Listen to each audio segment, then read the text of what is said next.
Jeg er faktisk kommet for at hente Mia. Hvordan er hun? Hun er en meget voksen lille dame på 5 år.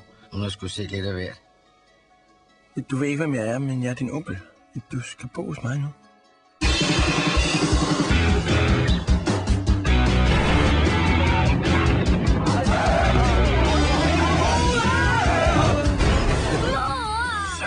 Så.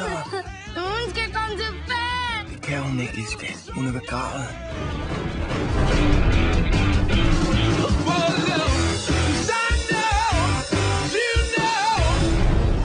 Hun ser sin døde mor hele tiden. Det er min mor. Du kan fandme da ikke beskytte hende fra virkeligheden. Hvis virkeligheden ser sådan ud, så kan jeg love dig for, at jeg kan beskytte hende fra den.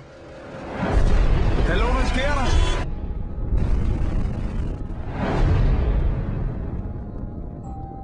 Kom, Mia. Vi skal ud og rydde op.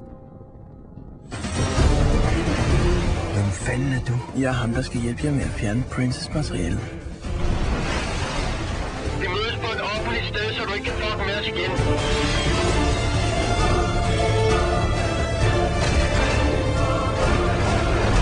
Det er altså rigtig skægt, August.